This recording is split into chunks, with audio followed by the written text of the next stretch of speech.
अब हम लोगों के बीच में कायस्थ महासभा के राष्ट्रीय अध्यक्ष आदरणीय अनूप श्रीवास्तव जी, जो एक IRS ऑफिसर रहे हैं, आपके लिए मैदान में उतर गए हैं। मैं उनसे भी चाहूंगा कि आपके अपने वर्ग के लोगों से, सामान्य वर्ग के लोगों से आह्वान कीजिए।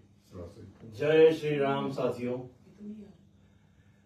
मैं अपने सवर्ण समाज के 60 से 70 करोड़ भारतवासियों से कहना चाहूंगा, अपने प्यारे भाइयों बहनों से कहना चाहूंगा कि देश की स्वतंत्रता में हमारा सवर्ण समाज का प्रमुख योगदान था और आज देश की अर्थव्यवस्था को बनाने में, यहाँ के संचालन, प्रशासनिक संचालन को करने में, यहाँ की न्यायपालिका को संचालित करने में सवर्ण समाज का बहुत बड़ा योगदान रहा है।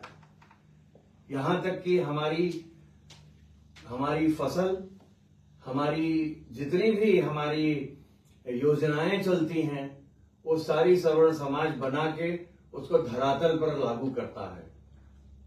लेकिन बहुत ही दुर्भाग्य की बात है कि कई वर्षों से हमारे साथ सौतेला व्यवहार होता जा रहा है। अगर आप अभी नहीं जगे तो कभी नहीं होगा।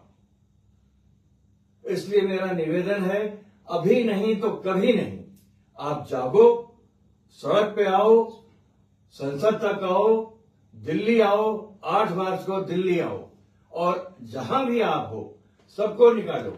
आपकी संख्या कम नहीं है, आप 60 से 70 करोड़ हो भारत में, लेकिन आपके साथ जो सौतेला व्यवहार हो रहा है, UGC एक्ट ही केवल एक चीज नहीं है, हर क्षेत्र में आपके को नकारा जा रहा है और सवर्ण समाज के लोग वो एक नई स्थिति में गरीबी के स्तर पर आ चुके हैं। हमारे बच्चों को कोई सुविधाएं नहीं मिल रही हैं, चाहे वो कोचिंग हो, चाहे एडमिशन हो, चाहे प्रमोशन हो, चाहे अपॉइंटमेंट हो, कॉन्ट्रैक्ट हो, या सरकार में नौकरी हो, प्राइवेट सेक्टर में नौकरी हो, हर जगह से हमें निकाला जा रहा है। हमारे ही देश में हमारे साथ क्या हो रहा है, इसको आप लोग समझने की कोशिश कीजिए। ये देश हमारा है, हमारे देश के टुकड़े करने की साजिश चल रही है। ये विदेशी साजिश है और कुछ लोग विदेशी साजिश में खेल रहे हैं।